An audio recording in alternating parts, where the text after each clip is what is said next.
დასჭის თუ არა კომუნიკაციების მარეგულირებელი კომისია ქართული ოცნებისთვის მიუღებელ ტელევიზიებს. ამ წუთებში სხდომა მიმდინარეობს, სადაც კომისიის წევრები ტელეკომპანია ფორმულასა და TV პირველის ჟურნალისტების მიერ გამოყენებულ ლექსიკას განიხილავენ.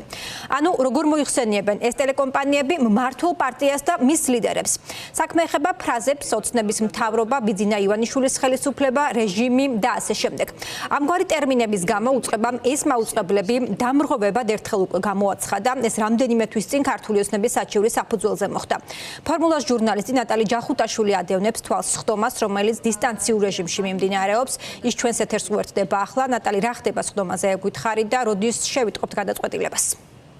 ქართული ოცნების მიერ კონტროლირებულმა მარეგულირებელმა კომისიამ სულ ცოტა ხნის წინ დაასრულა მსჯელობა ტელეკომპანია ფორმულას და TV პირველის ეთერში გასულ მასალებზე, თუმცა კონკრეტული შედეგის გარეშე დღეს რატომღაც ამ ორგანომ გადაიფიქრა გადაწყვეტილების გამოცხადება და დაანონსა, რომ გადაწყვეტილებას გამოაცხადებს 8 აპრილს და სწორედ ამ დღეს იტყვის თუ რა ზომებს მიიღებს და რა ტიპის სანქციებს დაუწესებს თავისუფალ მედიას, თუმცა დღევანდელი კიდევ ერთხელ გამოჩნდა, რომ მარეგულირებელი კომისია ატარებს პირდაპირ ქართული ოცნების ინტერესებს და ასრულებს პოლიტიკურ დაკვეთებს, ვინაიდან კომისიის წევრები მაგალითად ამტკიცებდნენ, რომ ჟურნალისტების მხრიდან კანონდარღვევაა ისეთი ფრაზების გამოყენება, როგორიცაა ოლიგარქის გუნდი, ბიძინა ივანიშვილის ხელისუფლება, ოცნების პროკურატურა, ქართული ოცნების პრემიერ-მინისტრი, ასევე ისინი მიიჩნევენ, რომ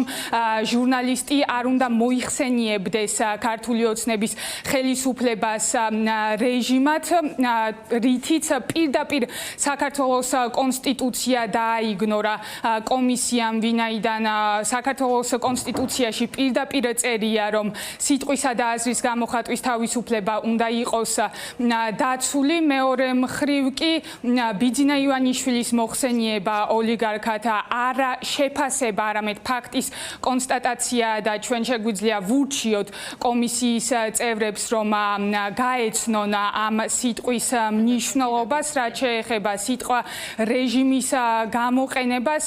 აი აქაც შეგვიძლია ვკითხოთ კომისიის წევრებს, რა შემთხვევაში შეიძლება რომელიმე ხელისუფლება მიიჩნიო რეჟიმად და არის თუ არა ის მმართველი პოლიტიკური ძალა რეჟიმი, რომელიც რეპრესიებს ახორციელებს მუდმივად საკუთარ მოქალაქეებზე ტროტუარზე დგომის გამო აკავებს, აწამებს, ქიმიურ ნივთიერებებს იყენებს მშვიდობიანი დემონსტრანტების წინააღმდეგ და ასე შემდეგ. მოკლედ არაერთი ფაქტი შეგვიძლია გავიხსენოთ, მაგრამ შეგვიძლია მიუმართოთ ასევე კომისიის წევრებს ამ კითხვით. საილუსტრაციოდ მაგალითად 2026 წლის 24 თებერვლის ახალი ამბების გადაცემაში ახალი ამბების წამყვანი ავრცელებს შემდეგ ინფორმაციას იმის გამო, რომ რეჟიმი ქვეყნის შიგნით არ წყვეტს რეპრესიას და ასევე აგრძელებს თავდასხმას საერთაშორისო პარტნიორებთან, ამ რეჟიმის პირობებში საქართველოს შესაბამისი მაჩვენებელი ევროკავშირის უსაფრთხოებისა და საგარეო პოლიტიკასთან მუდმივად მცირდება. ჟურნალისტი გვაწვდის ინფორმაციას ბათუმის თანამშრომლების გათავისუფლების თაობაზე საკითხთან დაკავშირებით. ინფორმაცია გადმოცემულია მხოლოდ ერთი მხარის პოზიციიდან და მაგალითად ბათუმის მერის პოზიცია აღნიშნულ საკითხთან დაკავშირებით არ არის გაზღერებული. ბალანსის მოთხოვნა გულისხმობს მაუწყებლის ვალდებულებას, რომ საზოგადოებას დაბალანსებულად და თანაბრად წარუდგინოს საკითხთან დაკავშირებული ყველა საგულისხმო მოსაზრება, რაც მოცემულ შემთხვევაში ადგილი არ ჰქონია. ეს არ არის ახალი, რომ კრიტიკულ მედიასთან არ თანამშრომლობენ ხელისუფლების წარმომადგენლები და შესაბამისად გარკვეული პირები. ამიტომ ბალანსის დაცვა ამ შემთხვევაში როგორ უნდა უზრუნველყოთ, როდესაც უბრალოდ არ თანამშრომლობენ ჩვენთან და ელემენტარულ კომენტარს არ აკეთებენ. აღსანიშნავია, რომ ეს კანონი როდესაც ძალაში შევიდა, მალევე კომისიამ ქართული ოცნების საჩივრის საფუძველზე მიიღო გადაწყვეტილება და ასე ვთქვათ, აგვეკრძალა გარკვეული ტერმინების გამოყენება, როგორიც არის მაგალითად ოლიგარქი, ივანიშვილის მთავრობა და ასე შემდეგ. ეს მიღებული გადაწყვეტილება ფორმულამ გაასაჩივრა სასამართლოში და ჯერ კიდევ ველოდებით სასამართლოს გადასინჯვას კომისიის გადაწყვეტილების. ავიღოთ ფრაზა რეჟიმი, ოლიგარქის გუნდი, ოცნების პროკურატურა. ამ შემთხვევაში ეს სიტყვები და ეს ფრაზები არის შეფასებითი პოლიტიკური ლექსიკა. ანუ ეს ფრაზები არ არის მაუწყებლის მხრიდან არც მოგონილი და არც ასე ვთქვათ რაიმე გარემოების მტკიცებას წარმოადგენს. ეს ფრაზები საჯაროდ და ფართოდ გამოიყენება პოლიტიკურ დისკუსიაში, არ შეიცავს რაიმე გარემოების მტკიცებას და არც ასე ვთქვათ თავის შინაარსობრივი ნიშნებით ნეიტრალური, ანუ ვერ მიუთითებთ თუნდაც ოცნების პროკურატურა რომელი სუბიექტის მხარდაჭერი ან წინააღმდეგობის შემცველი ფრაზაა. კომისიის წევრები ასევე აპელირებდნენ იმაზე, რომ ხშირად დაბალანსებული არ არის სიუჟეტები და ყველა მხარის პოზიცია არ არის რეპორტაჟებში წარმოდგენილი და ამის გამო იერიში მიიტანეს კრიტიკულ მედიაზე, არადა ქართული ოცნება ის პარტია, რომელიც ბოიკოტს უცხადებს, მაგალითად ტელეკომპანია ფორმულას არ მოდის ჩვენთან პოლიტიკურ გადაცემებში, ასევე ხშირ შემთხვევაში ქართული ოცნების წარმომადგენლები უარს გვეუბნებიან ინტერვიუს ჩაწერაზე და ასევე სულ რამდენიმე წუთის წინ კომისიის წევრები თავს დაესხნენ TV პირველსაც.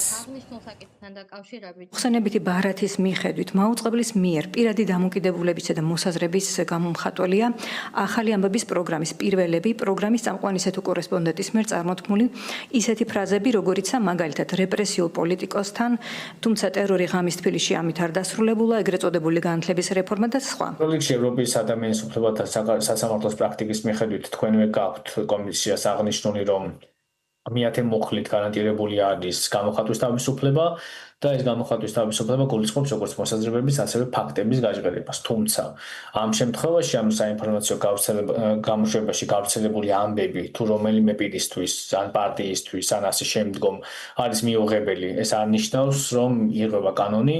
ეჯგარეშია ახლა ყველასთვის, რომ ქართული ოცნება ამ ფორმით ცდილობს კრიტიკული ხმა ჩაახშოს. გარღვევად მიჩნეული ახალი ამბები, რომელიც ჩვენს ეთერში გავიდა, აჩენს განცდას, რომ რეალურად რეგულატორის მიზანი არის, რომ ჩვენ გარკვეულწილად შევზღუდოთ ისეთი თემების გაშუქება და აღარ დაუთმოთ ეთერი, რომელიც წარმოადგენს განსაკუთრებით მაღალი საზოგადოებრივი ინტერესის თემას. არ ვილაპარაკოთ სინდისის პატიმრებზე, არ ვილაპარაკოთ სასამართლო დარბაზებში აღმოჩენილ იმ უზუსტობებზე, მოწმეთა საეჭო ჩვენებებზე, რომლებზეც ისინი საუბრობენ, რასაც ჟურნალისტები ადგილზე მოიპოვენ. მარეგულირებელი კომისიის წევრები დღეს იშველიებდნენ მაუწყებლობის შესახებ კანონს, რომელიც არის რეპრესიული და აზრისა და გამოხატვის შემზღუდავი კანონი. ეს საკანონმდებლო ცვლილებები ქართულმა ოცნებამ დაამტკიცა ერთხმად 2025 წლის ოქტომბერში და ვენეციის კომისიაც კი გამოეხმაურა მალევე ამ საკანონმდებლო პაკეტს. ვენეციის კომისიამ გააკრიტიკა ეს საკანონმდებლო ცვლილებები და პირდაპირ მოუწოდა საქართველოს ხელისუფლებას გაეუქმებინა ეს კანონი, თუმცა დღეს ამ კანონს, ამ რეპრესიულ კანონს ეყრდნობიან სწორედ მარეგულირებელი კომისიის წარმომადგენლები. ასევე საინტერესოა ერთი ფაქტიც, დღევანდელი სხდომა ჩაინიშნა მას შემდეგ, რაც დიდმა ბრიტანეთმა დაასანქცირა დეზინფორმაციისთვის სამთავრობო არხები, ტელეკომპანია იმედი და პოსტივი, ამიტომ რჩება განცდა, რომ ერთგვარი რევანშისტული განზრახვები აქვს ახლა ქართულ ოცნებას და ეს არის ქართული ოცნების მხრიდან პოლიტიკური შურისძიება თავისუფალ მედიაზე.